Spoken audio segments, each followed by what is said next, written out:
Finding Christmas by Robert Munsch. Julie always found her Christmas presents. One year she found them in the basement. One year she found them in the bathroom. One year she found them in the garage.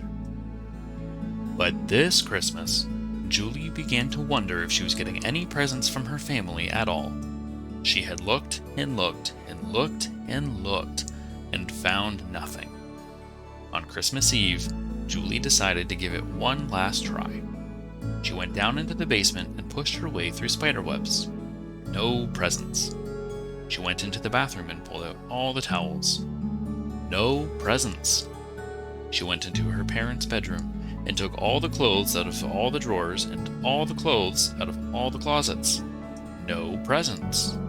She moved everything out of the garage and looked underneath the car and behind the lawnmower. No presents. She called her friend who lived across the street and said, Denise, I have looked all over the house. There is nothing here. It is Christmas Eve and there are no presents. None at all. No presents. Denise said, Stop. I am looking over at your house and guess what I see on the roof? I know, said Julie. There is a Santa Claus with a sleigh. My mom and dad put that up this year. Isn't it neat? Yes, it is neat, said Denise. And what is in the back of the sleigh on top of your roof? A large box, said Julie. Yes, said Denise. And what do you think is in the box? Of course, said Julie. They hid the presents on the roof. So Julie went to bed early, and then very quietly she climbed up onto the roof and opened the top of the box and looked in. The box was full of presents. Julie pulled herself up and fell in. The top closed and she could not get out. She yelled, Denise! But Denise had already gone to bed. Julie yelled, Daddy! But her dad was busy decorating the tree. She yelled, Mommy! But her mom was busy wrapping one last Christmas present for her dad. She yelled, Andrew! But her brother was putting out a plate of cookies for Santa. Julie even yelled, Tia! But her sister had gone to sleep on the couch. There was no way to get out, so Julie decided to take a nap. She lay down in the middle of the presents, wrapped herself in a blanket, and went to sleep. Very late that night, Julie's mom and dad went up onto the roof, got the box, and took it inside. Ah, said Julie's dad. Julie never saw any Christmas presents this time. She doesn't know what she's getting. Yes, said her mom. We definitely fooled her this time. They reached in the box and brought out a bicycle.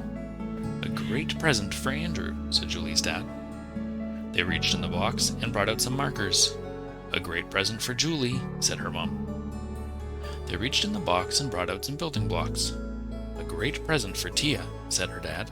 Then they reached out in the box and brought out Julie, fast asleep. Look at this, said Julie's dad. It's a little girl. Who's getting a little girl? I didn't get anyone a little girl, said Julie's mom. Well, it looks like a really nice little girl, and I want it for my Christmas present, said her dad. It looks like a really nice little girl to me, too, and I want it for my Christmas present, said her mom. No, said her dad. I saw it first, and it's going to be my present. No, said her mom. It's a girl, and I'm a girl, so it should belong to me. Then Julie woke up. Wait a minute, she said. I belong to you both. Right, said her mom and dad. Then they gave her kisses and hugs and wrapped her up and put her under the Christmas tree with a label that said, To Mommy and Daddy. On Christmas morning, Andrew and Tia found Julie all wrapped up under the tree. So Andrew wrapped himself up and went under the tree. And Tia wrapped herself up and went under the tree. When their parents finally woke up, the kids all yelled, Merry Christmas! And and everyone agreed that it was the best Christmas ever.